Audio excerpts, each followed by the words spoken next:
For the past 15 years that I've been working with TPO, in my own experience, I've seen a lot of violence occurring in different forms, but most of this violence occurs at the household community level.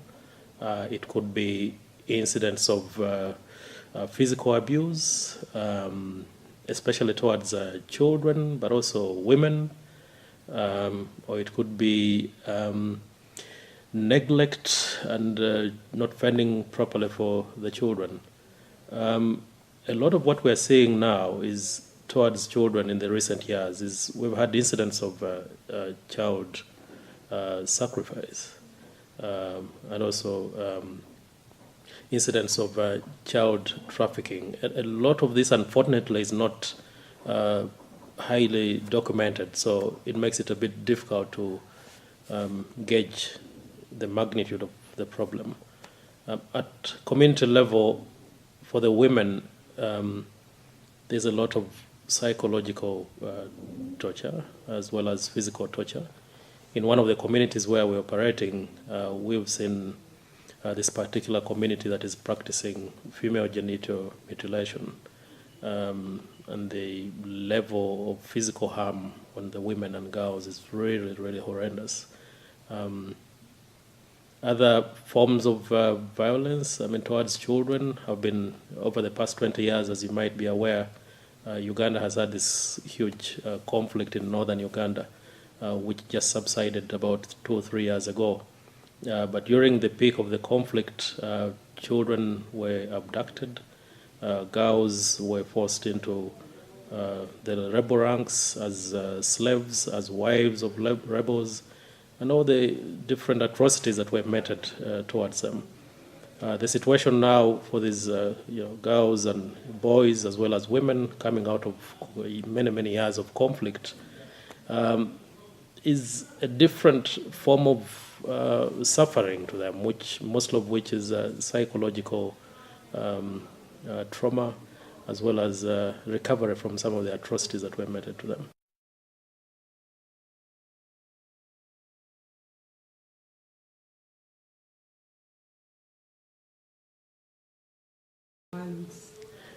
Looking at the regions in Uganda where a lot of the violence has occurred, and these are specifically the greater North Uganda, including some areas in Karamoja, the community support structures were in many ways debilitated.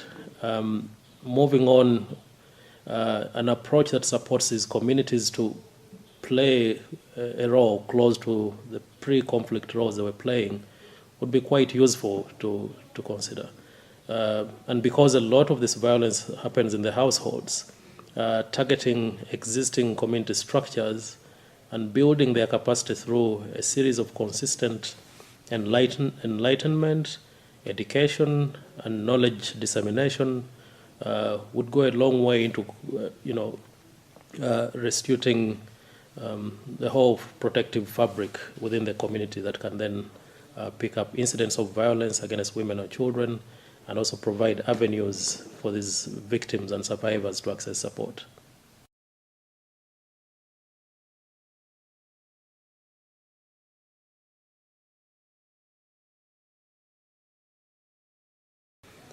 Well, in Uganda, presently, we're into what we in the humanitarian sector would refer to as in the transition. We're actually moving from the transition into recovery and long-term rehabilitation. In my organization, we've been around during the peak of the conflict over the past 15 years. There's some things we've done as far as supporting survivors of violence, but moving on into post-conflict recovery, the context is going to change a lot. As well as the needs. The needs are moving increasingly from humanitarian and emergency relief to more structured development support.